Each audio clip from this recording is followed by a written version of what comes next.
மதுரையில் ஒரு ஓவிய உலகத்துக்குள்ளே இருக்கோம்.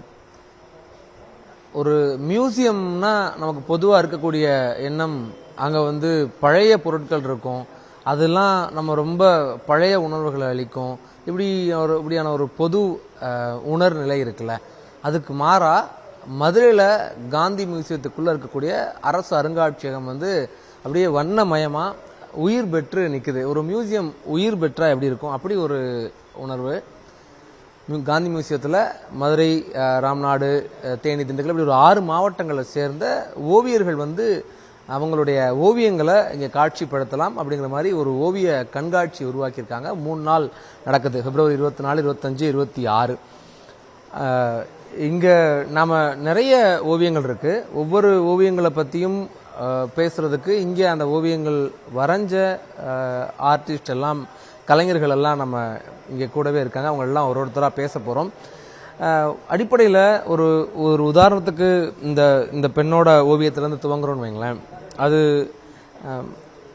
ஓவியம் வந்து பார்க்க ஒரு புது கற்பனைகளையும் புது உணர்ச்சிகளையும் கிளறிக்கிட்டே இருக்கக்கூடிய ஒரு தன்மை இருக்குது. இது சட்டுன்னு இப்படி ஒரு ஓவியத்தை பார்த்து ஒரு நொடி அப்படி நின்றுறோம். நம்ம ஒரு மின்னலை பார்த்து நிற்கிற மாதிரி, அப்படி ஒரு வானவிலை பார்த்து நிற்கிற மாதிரி, அப்படி ஒரு டக்குன்னு எந்த ஓவியங்களும் நம்மளை ஒரு செகண்ட் நிறுத்தி என்னை கொஞ்சம் பாரு, எனக்குள்ள நீ கற்பனை செய்கிறதுக்கு நிறைய இடம் இருக்குது அப்படின்னு ஒரு செய்திகளை சொல்லிக்கிட்டே இருக்குது. அங்கேருந்து தொடங்குகிறோம்.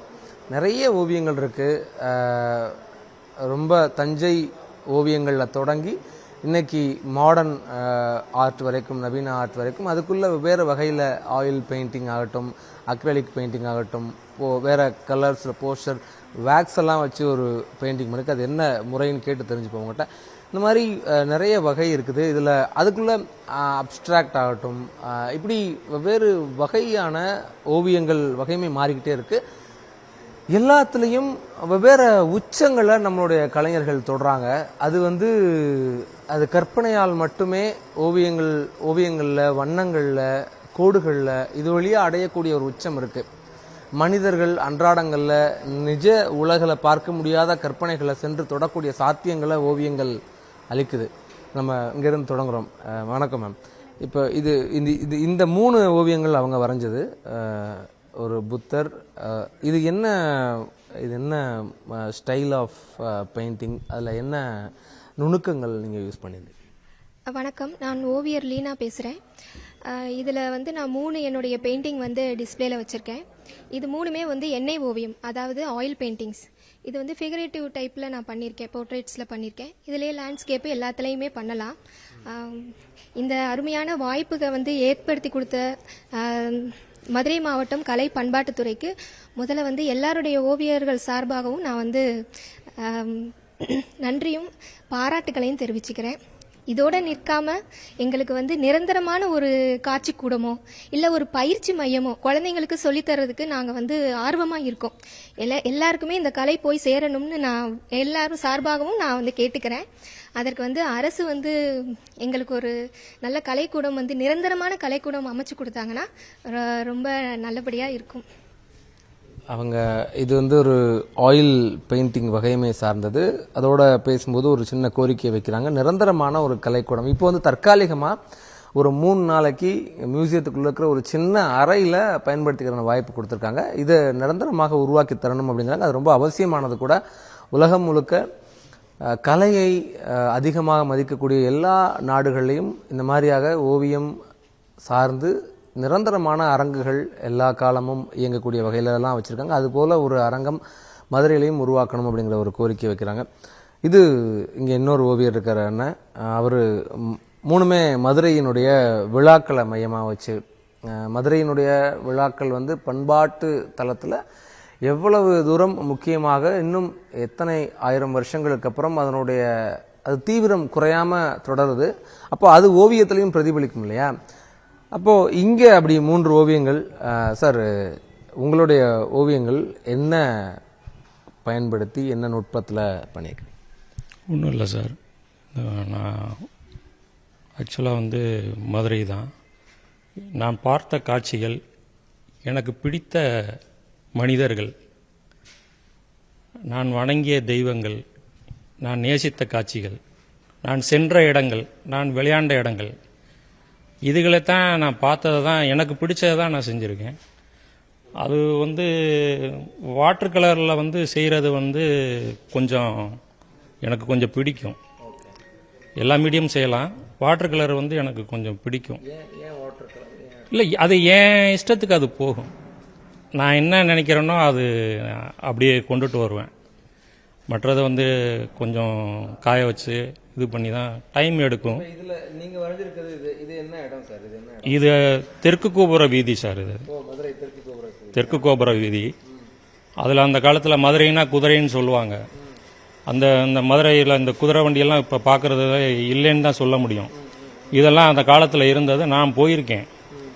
இந்த குதிரைகள் இருக்கிறதுக்குன்னு குதிரை லாடம்ட்டுலாம் இருக்கு. தண்ணி அதுக்கு சாப்பிட்றதுக்குன்னே ஒரு திண்டெல்லாம் கட்டியிருக்காங்க. இன்னைக்கும் தெற்கு மாசி இதில் ஒரு இடத்துல அந்த இது இருக்கு. அதை மறைச்சி வேற சிலையெல்லாம் வச்சுட்டாங்க, அது வேற விஷயம். சில வரலாற்று இதுகள்லாம் எனக்கு கொஞ்சம் கொஞ்சம் தெரியும். ஏன்னா அந்த மத்திய தொகுதியில் இருந்தனால அந்த 10 தூண், திருமலை நாயக்கர் மகால், புது மண்டபம், புட்டுத்தோப்பு, இது எல்லாமே எனக்கு தெரிஞ்சனால. தெற்கு கோபுர வீதி அது, தெற்கு சித்திர வீதி இது. ஆமா, இவர் அழகர் கோவிலில் அந்த உற்சவர் வர்றப்ப முன்னால வருவாங்க. இவர் தான் அந்த பசுவை இது பண்ணிட்டு, இல்ல இவர் கோயிலே இருக்காரு. அந்த வாசிப்பு வாசிக்கிறவங்க, அந்த பாடுறவங்க, அந்த பாடல்கள்லாம் பாடிட்டு அந்த சங்கு இது பண்ணிட்டு வருவாங்க, ஒலிக்க செய்துட்டு வருவாங்க.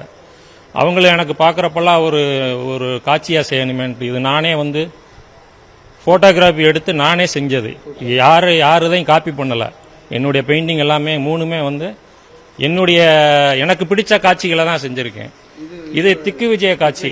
ஆமாம், மீனாட்சியினுடைய சித்திரை திருவிழாவினுடைய திக்கு விஜய காட்சி இது.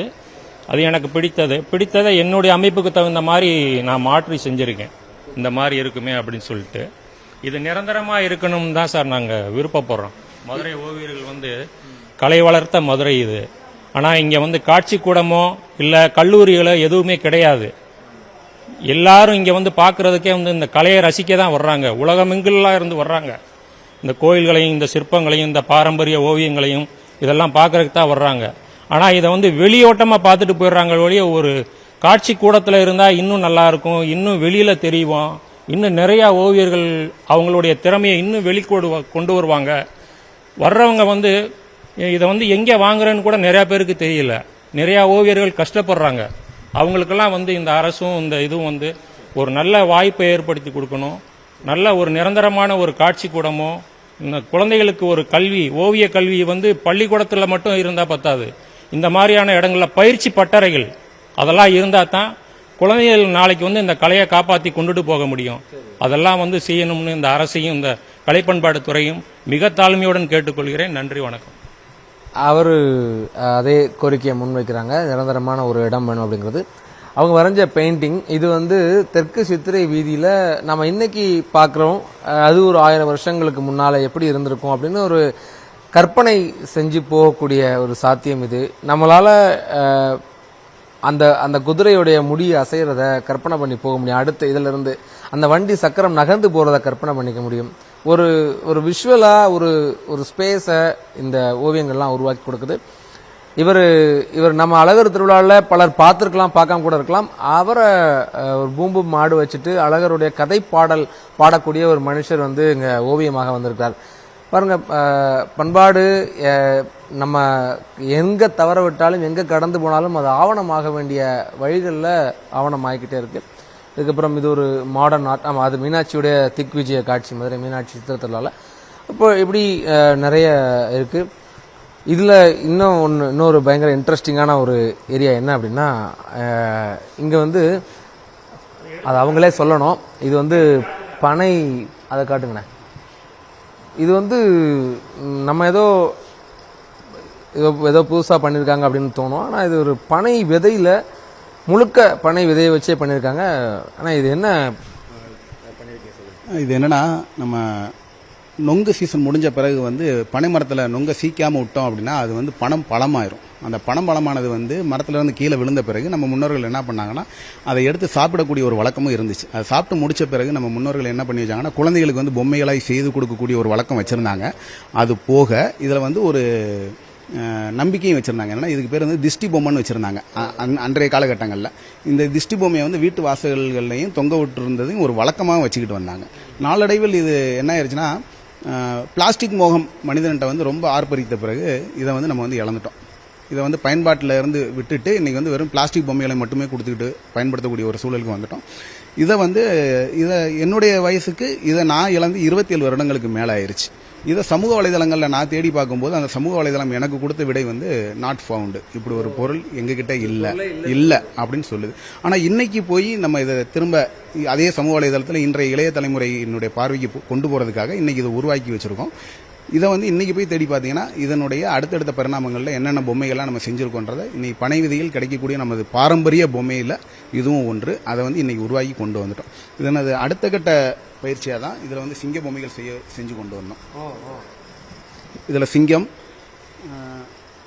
விநாயகர், இது எப்படி இது இந்த நார்லாம் அதுலயே இருக்கிற நார். இதில் அந்த பனம் பழத்தில் என்ன நார் இருக்கோ அது அப்படியே இருக்கு. இதில் எந்த ஆமாம் இவ்வளோ நார் இருக்கும். இதை வந்து மற்ற பழங்கள் மாதிரி நம்ம வெட்டிலாம் சாப்பிட முடியாது, சுவைச்சு மட்டுமே சாப்பிட முடியும். அந்த சுவைச்சு சாப்பிட்ட பிறகு அதை அப்படியே தூக்கி வேணா போட்டுடலாம். இதை வந்து இது நம்மளுடைய தேவைக்கு ஏற்ற மாதிரி மட்டும்தான் இதை இது பண்ணியிருக்கோம். இதில் பார்த்தீங்கன்னா இதில் அப்துல் கலாம் ஐயாவும் இருப்பாங்க. இதில் ஏன் இந்த பொம்மைக்கு நம்ம இவ்வளோ முக்கியத்துவம் கொடுக்குறோம் அப்படின்னு கேட்டிங்கன்னா கிறிஸ்மஸ் காலங்களில் கிறிஸ்மஸ் தாத்தா செஞ்சு கொடுப்போம். ஆமாம்.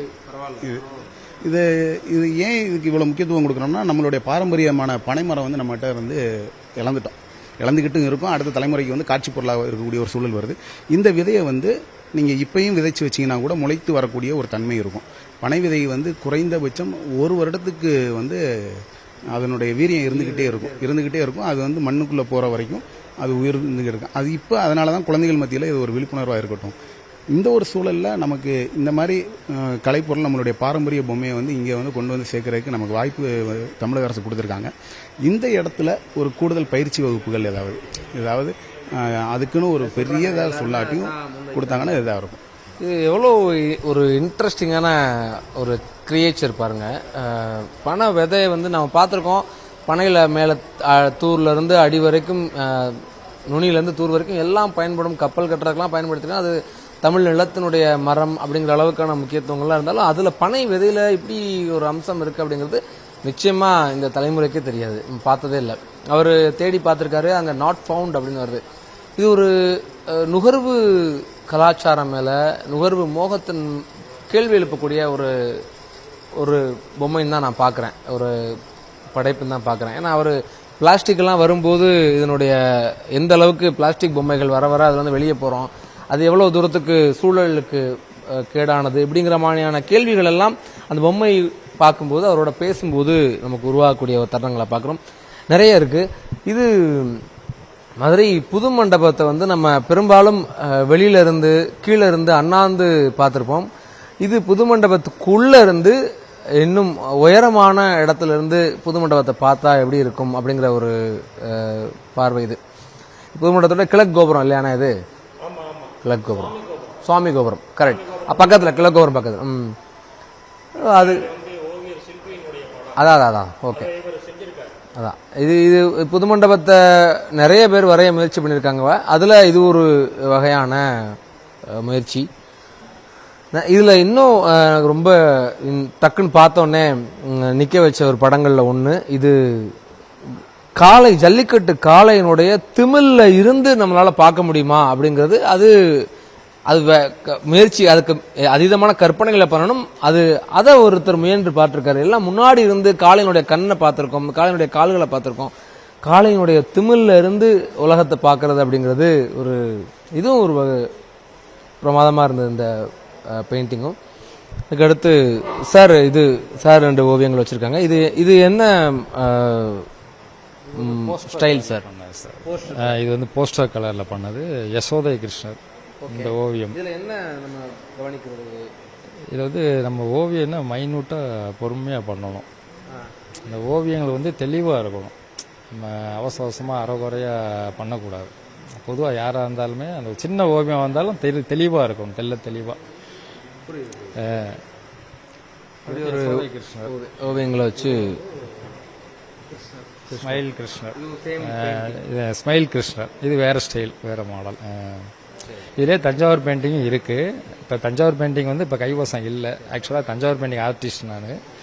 அது வந்து இப்போ கைவசம் இல்லாதனால இப்போ 2 பெயிண்டிங் தான் என்னால் வைக்க முடிஞ்சிச்சு. இப்போ கலை பண்பாட்டுத்துறை இப்போ எங்களுக்கு இவ்வளோ தூரம் ஏற்பாடு பண்ணி கொடுத்துருக்காங்கன்னா அது உண்மையிலே ஆச்சரியம்தான். அது பெயிண்டிங் வந்து ஓவியர்கள் வந்து அவங்ககிட்ட இருக்கக்கூடிய 3 பெயிண்டிங்கை காட்சிப்படுத்திக்கலாம். சொல்லுங்க சார். அது நிரந்தரமான இடம். ஆமா, அது வைக்கிறாங்க. அது நான் பொதுவாகவே சொல்றேன். அவங்க இது இங்கே ஒரு பெயிண்டிங் ரொம்ப முக்கியமாக இருக்கு. பார்த்தோன்னே ரொம்ப இம்ப்ரெசிவா இருந்த ஒரு பெயிண்டிங். இது என்ன சார் பிரதர்? இது கொஞ்சம் வித்தியாசமா இருக்கு. இது பார்த்தீங்கன்னா சார் எல்லாருமே நம்ம கேன்வாஸ் போர்டில் தான் பண்ணிட்டு இருக்கோம். இது நார்மலாக காடா துணியில் பண்ணது தான். நார்மலாக வைக்கிற ஒரு காடா துணியில் பண்ணது தான். ஆமாம். இந்த பெயிண்டிங் என்னன்னு பார்த்தீங்கன்னா மகாராஷ்டிராவில் அஜந்தா கேவில் இருக்க ஒரு மியூரல் பெயிண்டிங். ஸோ அதை இன்ஸ்பயர் எடுத்துட்டு ஸோ இதில் என்ன நான் ஒரு 4 மீடியம் ஓவர்லேப் பண்ணியிருக்கேன். ஆனால் பார்த்தா சிங்கிளாக பண்ண மாதிரி தான் இருக்கும். காடத்தில் என்ன பண்ணேன், நம்ம டெக்ஸ்டைலுக்கு யூஸ் பண்ணுற பிரிண்டிங் யூஸ் பண்ணுற இங்கை வச்சு பண்ணியிருக்கேன். ப்ளஸ் அதுக்கு மேலே பார்த்தீங்கன்னா ஃபேப்ரிக் கலரில் கொஞ்சம் ஒர்க் பண்ணியிருக்கேன். முடிச்சதில் என்ன பண்ணியிருக்கேன்னா சாயத்தில் நனைச்சிருக்கேன். ஸோ இந்த பிரேக்கிங் எஃபெக்ட் எனக்கு வேணுங்கிறக்காக நான் என்ன பண்ணேன் அப்படின்னா, ஸோ நம்ம டைக்கு யூஸ் பண்ணுற மெட்டீரியல் என்ன பண்ணுறாங்க, வேக்ஸ் அப்ளை பண்ணிடுறது. ஸோ நம்ம பெயிண்டிங் எல்லாம் கம்ப்ளீட் பண்ணிவிட்டு டீட்டெயிலாக முடிச்சிடணும். முடிச்சுட்டு அதுக்கு மேலே வந்து வேக்ஸ் அப்ளை பண்ணிடணும். ஃபுல் கிளாத்துக்குமே வேக்ஸ் அப்ளை பண்ணிவிட்டு ஒரு 2 days கழிச்சுட்டு நம்ம என்ன பண்ணணும், நார்மல் ஹாட் வாட்டரில் போட்டால் தான் அந்த வேக்ஸ் எல்லாம் ரிமூவ் ஆகும். ஸோ அதுக்கு முன்னாடி என்ன பண்ணுவாங்க அப்படின்னா வேக்ஸ் அப்ளை பண்ணிவிட்டு சாயத்தில் நனைச்சிருக்கேன். ஸோ அந்த சாயத்தோட கலர் பார்த்தீங்கன்னா அந்த ப்ளூ கலர். ஸோ அந்த நனைச்ச சாயம் வந்து எங்கெங்கெல்லாம் ப்ளூ கலர் இருக்கும் அங்கே ஃபுல்லாக சாயம் இறங்கிருக்கும். ஸோ இதெல்லாம் சாயம். ஸோ அதுக்கப்புறம் அந்த வேக்ஸை ஹாட் வாட்டரில் போட்டு ரிமூவ் பண்ணோம் அப்படின்னா அங்கங்கே பிரேக் ஆகிருக்கும். அந்த பிரேக் எஃபெக்ட் ஃபுல்லாக அந்த மாதிரி சாயம் வந்து ஒரு பழைய எஃபெக்டில் இருக்கும். இந்த ஸ்டைலில் இருக்கக்கூடிய இம்பார்ட்டன்ஸ் என்ன சார்? இது சார் இது ஒரு பழைய லுக்கில் கொண்டு வந்திருக்கு ஒன்று. ஸோ மீடியத்தை மிக்ஸ் பண்ணி யூஸ் பண்ணிக்கிறது. ஸோ ஆயில் கலர்னா சில பேர் ஆயில் கலர் மட்டும் தான் ட்ராவல் பண்ணுவோம், அக்ரலிக்கு மட்டும் தான் ட்ராவல் பண்ணுவோம். ஸோ இதில் அப்படி இல்லை. இதில் வந்து ஃபேப்ரிக் கலர் யூஸ் பண்ணியிருக்கேன், பிரிண்டிங் இங்க் யூஸ் பண்ணியிருக்கேன், ஸோ டையிங்க் யூஸ் பண்ணுற சாயம் யூஸ் பண்ணியிருக்கேன், ப்ளஸ் வேக்ஸ். ஸோ பத்திக் பிரிண்ட்னு சொல்லுவாங்க. ஸோ அதை இதில் மேஜராக யூஸ் பண்ணிக்க தான் ஸ்பெஷல் இதில். ஸோ இது எனக்கு பண்ணுறதுக்கு ஒரு 1 month ஆச்சு. ஒரு மாதம் ஒவ்வொரு கலருமே காய விட்டு பொறுமையாக பண்ணேன். ஒரு 1 month ஆச்சு. எவ்வளோ ஒரு பயங்கர சுவாரஸ்யமான ஒரு உருவாக்கத்துக்குள்ளே எவ்வளோ பெரிய உழைப்பு. 1 மாதம் எடுத்து அஜந்தாவில் இருக்கக்கூடிய அதில் இருக்கிற ஒரு ஓவியத்தை நான் நேர அனுபவிச்சா எப்படி இருக்குமோ அப்படியான ஒரு உணர்வை கொண்டு வரணுன்றதுக்காக முயற்சி பண்ணியிருந்துருக்கீங்க. ஓகே. இது அப்படியே எக்ஸாக்டா அங்க இருக்கக்கூடிய ஓவியமா சார்? இதுல நீங்க ஏதாவது டீடைல்ஸ் எதுவுமே பண்ண முடியாது. ஏன்னா இதுல சார் அங்க இருக்கிற ஒரு ஒர்க்கை காப்பீடு பண்றாங்க, மியூரல் இருக்கிறத நம்ம அப்படியே பண்றோம் அப்படின்னா இதை நம்ம கிரியேட் பண்ணக்கூடாது. ஸோ பிரேக் ஆகிடும். அப்போ ஸோ அங்கே என்ன இருக்கோ அதை வந்து நம்மளால முடிஞ்ச பிரதிபலிக்கணும். ஸோ இதில் எல்லாமே ஆக்சுவலாக இந்த பெயிண்டிங் பேர் வந்து பத்மபாணின்னு சொல்லுவாங்க சார். பத்மபாணி இந்த கேரக்டர். ஸோ இது எல்லாமே அவங்க கூட இருக்கிறவங்க இந்த கேரக்டர்ஸ் எல்லாமே. இதில் ஒரு அரசர் மாதிரி. ஸோ இங்கே ஒரு குரங்கு இருக்கும், இந்த மாதிரி கேரக்டர்ஸ் எல்லாமே இருக்கும். ஸோ இங்கே ஒரு நியூடு ஃபிகர் இருக்கும். ஆமாம், அங்கே ஒரு மரம் இருக்கும், ப்ளஸ் இங்கே ஒரு நியூடு ஃபிகர் இருக்கும். ஸோ இது எல்லாமே மைல்டாக இந்த அளவு தான் இருக்கும் அங்கே. இப்போ இந்த ஸ்டேஜில் தான் இருக்குது. ஸோ நான் அங்கே போய் பார்க்குறப்ப 2013 நம்ம விசிட் பண்ணோம். ஸோ அப்போ விசிட் பண்ணுறப்போ இது இன்ஸ்பயர் பண்ணது. ஸோ அப்போ இருந்தே எனக்கு ரொம்ப நாள் மைண்டில் ஓடிட்டு இருந்துச்சு. ஸோ இது நான் 2022 தான் டெவலப் பண்ணேன் இந்த பெயிண்டிங்கு. சூப்பர். இது பாருங்க, அது இங்கே இது ஒரு பென்சில் ஆர்ட்லாம் கூட இங்கே வச்சுருக்காங்க. இது ஒரு வகையான இது ஒரு அப்ட்ராக்ட் மாதிரியான சார் இது? Okay okay. ஒரு ரோபோ உட்காந்து பெயிண்டிங் பண்ணால் எப்படி இருக்கும்? இப்போ இருக்கக்கூடிய நம்ம ஆர்டிஃபிஷியல் இன்டெலிஜென்ஸ் உருவாகி அது ஆளக்கூடிய உலகம் எப்படியாக இருக்கும் அப்படின்னு ஒரு கற்பனை. இந்த கற்பனைக்காகத்தான் ஓவியங்களை திரும்ப திரும்ப திரும்ப திரும்ப பார்த்துக்கிட்டே இருக்க வேண்டியிருக்கு. ஒரு காட்சிகளை, அனிமேஷனை, வீடியோ பார்க்குறத விட ஏன் ஓவியம் முக்கியம் அப்படின்னா அதில் நம்மளுடைய அட்டென்ஷன் குறையும். இதை பார்க்க அட்டென்ஷன் கூடிட்டே போகுது. நம்மளுடைய கான்சன்ட்ரேஷன், அந்த கவனிப்பு திறன் அப்படிங்கிறது இன்க்ரீஸ் ஆகிக்கிட்டே போகுது. ஒவ்வொரு படமும் பார்க்க ஒரு பரவசம் உருவாகிறத பார்க்குறோம் நம்ம. இதில் இன்னும் இன்ட்ரெஸ்டிங்கான இன்னொரு ஒரு அம்சம் என்னன்னா, தஞ்சாவூர் ஓவியங்களை வந்து உருவாக்கியிருக்காங்க. இங்கே ஒரு பெண் கலைஞர் அவங்க. வணக்கங்க. வணக்கம். நீங்க அப்படி 2 பேரும்? ஓ, நீங்க அப்பா? ஓ, அப்பா பொண்ணு. ஓ, அவங்க பாருங்க, ஒரு அப்பாவும் பொண்ணும் 2 பேரும் சேர்ந்து தஞ்சை ஓவியங்களை பென்சில் டிராயிங்லாம். ஏன் தஞ்சை ஓவியங்களை சூஸ் பண்றீங்க? தஞ்சை ஓவியம் வந்து சார் நம்ம கொஞ்சம் கடினமான ஒர்க்கு. இது வந்து பாரம்பரிய ஒர்க்கு. நிறையா மாவு வச்சு துணி போர்டில் ஒட்டணும், ஒட்டி தயாரித்து நல்லா காய விடணும். 2 நாள் ஒரு படத்தை எடுக்க எப்படி 1 மாதம் ஆகும், 1 மாதம் 2 மாதம் கூட ஆகலாம். அந்த மாதிரி ஒரு ஒர்க் இந்த படம். நம்ம கொஞ்சம் காஸ்ட்லியாக இருக்கும். போர்டில் ஒட்டி மாவு ஊற்றி ஸ்டோன்லாம் ஒட்டி தங்க ரேக்கெல்லாம் வெட்டி ஒட்டி செய்ய வேண்டியது இருக்குது. இந்த படத்தோடைய மதிப்பு குறைஞ்சது எப்படி ஒரு 2 மாதம் கூட ஆகும். பெரிய சைஸ்னால் சின்ன 10 நாள் 15 நாள் ஆகும். இந்த மாதிரி இதெல்லாம் அந்த தங்க ரேக்கெல்லாம் ஒட்டி ஃபுல்லாக வச்சு போஸ்ட் கலரு பல ஸ்டோன்லாம் ஒட்டி பண்ணக்கூடிய படம். இதெல்லாம் பெரிய பெரிய இடத்துல நிறைய விரும்புவாங்க. அதிகமாக எல்லாருமே சாமி படமாக தான் பண்ணிட்டு இருக்காங்க. நாங்கள் ஒரு புதுமையாக பண்ணணுன்றதுக்காக இந்த குதிரை, ஆனை, இந்த மாதிரி அடுத்தடுத்து வருங்காலத்துக்கு புதுமையாக ஒரு படைக்கணும்னு என்னோட ஆர்வம். எப்போ பார்த்தாலும் நம்ம தஞ்சாவூர் பெயிண்டிங்காக பண்ணுறதை விட கொஞ்சம் புதுமையாக ஏதாவது வித்தியாசமாக பண்ண முடியும். என்னுடைய ஆர்வத்தில் இந்த மாதிரி ஆனை, குதிரை பண்ணுறேன். இன்னும் நிறையா பண்ண வேண்டியது இருக்குது. பாப்பா அது அதிகமாக இந்த இது தஞ்சாவூர் பெயிண்டிங்கில் இருக்கக்கூடிய யூனிக்கான அம்சம் என்னன்னு நீங்கள் நினைக்கிறீங்க? எதெல்லாம் கிரியேட் பண்ணுறதுக்காக? அதில் வந்துட்டு அந்த லீஃப் ஓட்டுறதுனால வந்துட்டு நமக்கு ரொம்ப டேஸ் வந்து நமக்கு எக்ஸ்டெண்ட் ஆகும். நார்மல் பெயிண்டிங் பண்ணுறதுனா கூட அது கொஞ்சம் டேமேஜ் ஆயிடும். உங்களுக்கு அந்த கோல்டன் ஃபாயில் ஓட்டி பண்ணுறதுனால லைஃப் வந்து நிறையா இருக்கும் அந்த பெயிண்டிங்க்கு. ஸோ 100 years 200 years கூட நம்ம ஃபியூச்சர் ஜென்ரேஷன்ஸ் கூட நம்ம வச்சு அதை பாதுகாப்பாக வச்சுக்கலாம். நம்ம போர்டில் பண்ணுறதுனால வார்னிஷ் பண்ணிட்டோம்னா அது கொஞ்சம் நல்லா நீட்டாக இருக்கும். அவ்வளோதான் சார். தஞ்சாவூர் பெயிண்டிங் வந்து அதுக்கு என்ன எவ்வளவு ஏஜ் இருக்கும்னு ஏதாவது சென்ஸ் பண்ண முடியுதா? 200 மராட்டி. ஆமாம், 200 அந்த காலத்துல இருந்து 200 வருஷத்துக்கு இதோடைய மதிப்பு இருக்கு. ஒவ்வொரு பொருளை பொறுத்து காஸ்ட்லியாக தரத்தை பொறுத்து இருக்கும். நம்ம குவாலிட்டியை செய்கிறத பொறுத்து ரேட்டுக்கு தகுந்த ரேட்டு கொடுப்போம். இதில் 2-3 ஃபாயில் இருக்குது. சிந்தட்டிக் லீஃப் இருக்குது, ஒரிஜினல் கோல்டு லீஃப் இருக்குது. ஒரிஜினல் கோல்டு லீஃப்லாம் 200-300 வருஷத்துக்கு வரும். சாதா லீஃபு கொஞ்சம் நாளைக்கு இருக்கும். அது கிஃப்ட் கொடுக்குறதுக்கு ஒவ்வொன்றுக்கும் நிறைய விரும்புவாங்க. ஒவ்வொரு ஆர்ட்டை பொறுத்து நாங்கள் நிறையா செஞ்சு கொடுத்துருக்கோம் சார். தேங்க்ஸ். நன்றி சார். ஓவியங்களில் வந்து அதிகம் வரையப்பட்டு இன்னும் அதிகமான சாத்தியங்களை வந்து உருவாக்க கலைஞர்கள் முயற்சி பண்ணுறாங்க. அதில் இந்த பெண்களை வச்சு பெண் உருவங்களில் ஓவியர்கள் இன்னும் கற்பனை செஞ்சு தொடக்கூடிய இடம் புள்ளிகள்லாம் என்னவா இருக்குன்றதுக்கு அதில் இன்னொரு திறப்பு. ஒரு பெண்ணை வந்து அவ்வளோ தூரம் ரசிக்கிறதும், அது எந்த அளவுக்கு பெண்மை இருக்கக்கூடிய அழகியலை வந்து எப்படியெல்லாம் காட்சிகள் ஆக்குறது, அதில் வண்ணங்களில் எப்படியெல்லாம் அதுக்கு அந்த அழகை இன்னும் அதிகரிக்கிறது அப்படிங்கிற மாதிரியான வாய்ப்புகள்லாம் இந்த படங்களில் உருவாக்கியிருக்காங்க. இங்கே வந்து இன்னொரு படம், இது ஆயில் பெயிண்டிங்கில் சார் ஒரு யானையோட இருக்கக்கூடிய ஒரு படம் வரைஞ்சிருக்காங்க. யானைகள் பொதுவாகவே பெரிய உற்சாகம் அளிக்கக்கூடிய ஒரு விலங்குகளில் யானை ஒரு கிளாசிக் அப்படின்னு தான் இலக்கியம் சொல்கிறது. அப்போது அது என்ன மோட் சார், அதில் எப்படி வரைஞ்சிருக்கீங்க? இது வந்து ஃபஸ்ட்டு ஒரு ஆயில் பெயிண்டிங் சார். இது கேன்வாஸில் பண்ணது. இது நான் வந்து வைல்ட் லைஃப் ஃபோட்டோகிராஃபராக இருக்கேன். வனவிலங்குகளை வந்து எனக்கு ரொம்ப பிடிக்கும். அதனால் அதை படத்தை எடுத்துகிட்டு வந்து ஆர்ட்டாக பண்ணுறது எனக்கு ரொம்ப இஷ்டம். அதில் அந்த வனவிலங்குகளை பாதுகாக்கணுன்றது எனக்கு ஒரு இன்ட்ரெஸ்டடு. அதனால் உங்களுக்கு இந்த மாதிரி படங்கள் வரைஞ்சிக்கிட்டு இருக்கேன். இதை வந்து நான் இந்த பள்ளி மாணவர்களுக்கு வந்து அந்த ஒரு விழிப்புணர்வு மாதிரி கொண்டு போவோம். இந்த மாதிரி ஓவியங்களெல்லாம் வந்து பார்த்தாங்கன்னா அவங்களுக்கு ஏன்னா சிறு குழந்தைகளுக்கு தான் அது இனி வரும் எதிர்காலத்தில் அவங்க தான் நிம்மதிக்கு இருக்க போகிறாங்க. அவங்களுக்கு வந்து இது ஒரு சேர்க்கணும்னு எனக்கு ஒரு ஆசை. ஏன் ஓவியம் சார்? இப்போ நம்ம வந்து டெக்ஸ்ட்டை விஷுவல்ஸை கம்பேர் பண்ணும்போது ஏன் ஓவியத்தை ஒரு குழந்தை சூஸ் பண்ணணும்? ஏன் ஓவியங்களை தொடர்ந்து பார்க்கணும்னு நினைக்கிறீங்க? இல்லை சார், ஓவியம் இல்லாத பொருள் இந்த உலகத்தில் எதுவுமே கிடையாது சார்.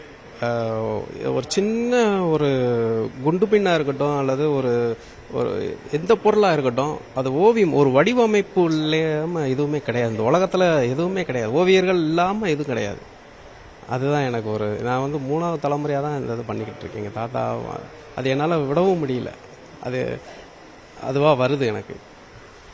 அவர் ஒரு முக்கியமான கருத்தை சொல்றாரு. என்னன்னா உலகில் எல்லா பொருள்களுக்கும் வடிவம் இருக்கு. வடிவம் இல்லாம எதுவுமே உருவாக முடியாது. இந்த உயிர் பரிணாமமே இந்த வடிவங்கள் இல்லாம நடந்திருக்க முடியாது அப்படிங்கிற ஒரு ரொம்ப முக்கியமானது.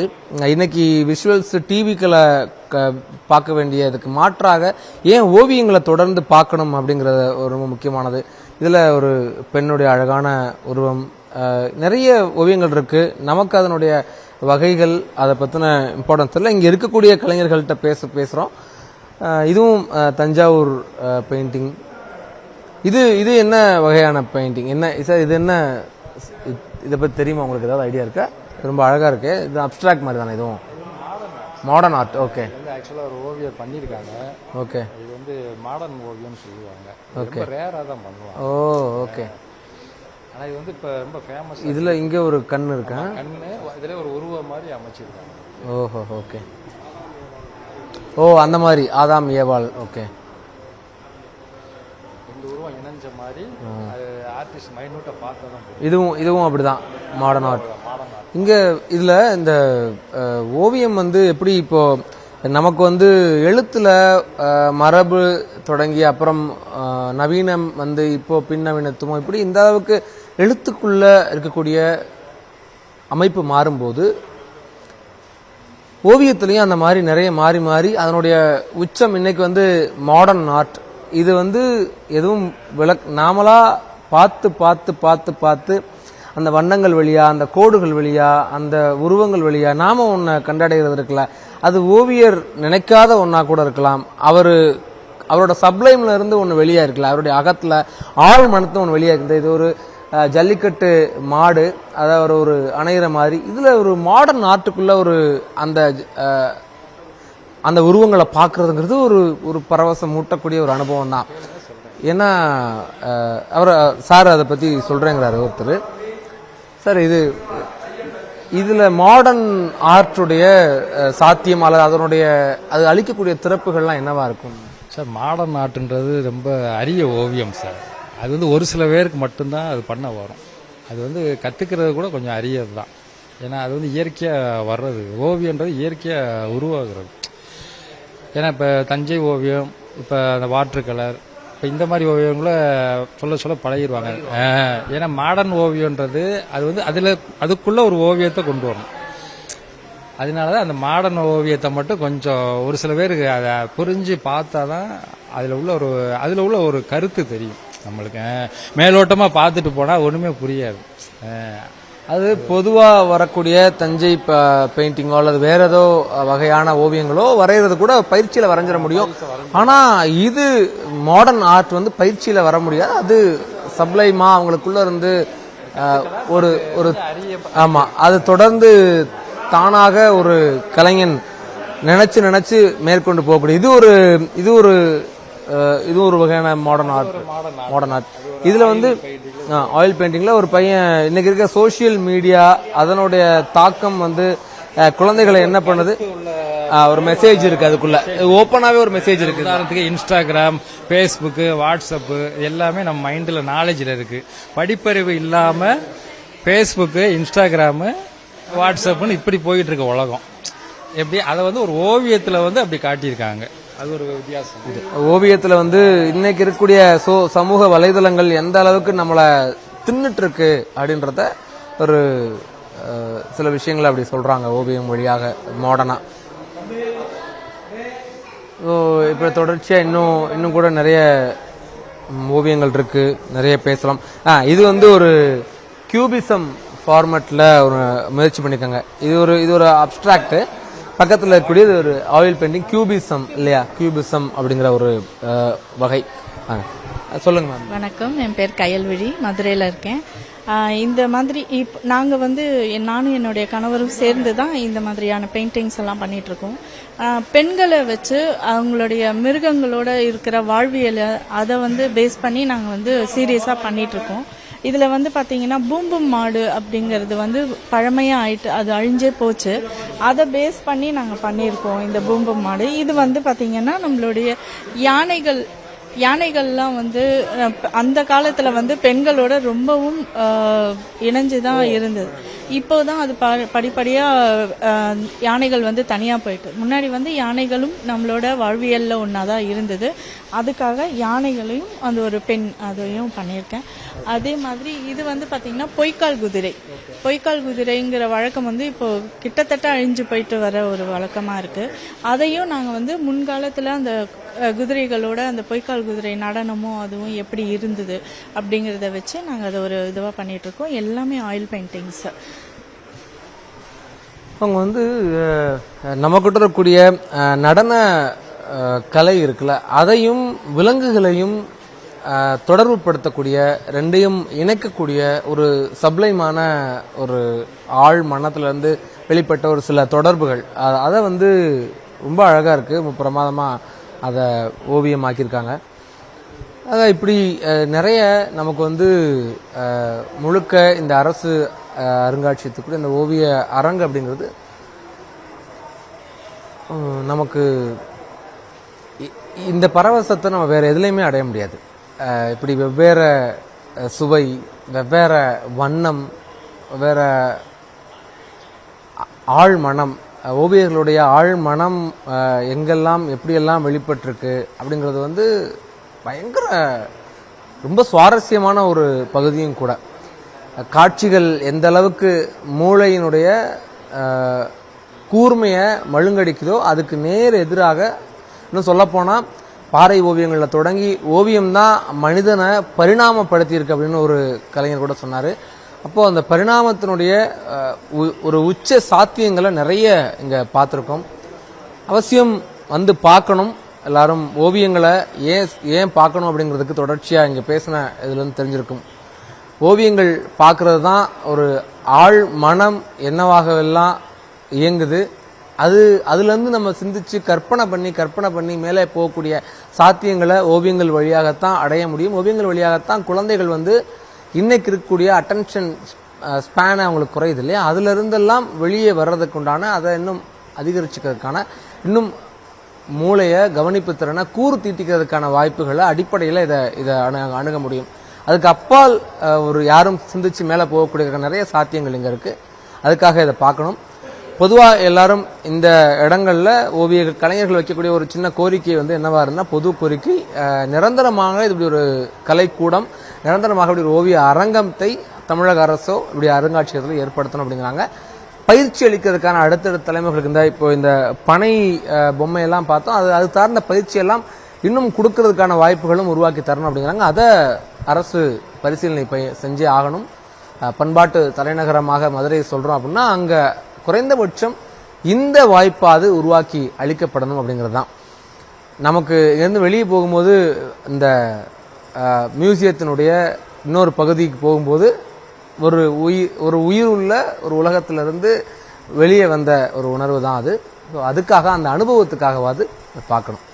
நியூஸ் 18 செய்திக்காக ஒளிப்பதிவாளர் பிரபாகருடன் வெற்றி.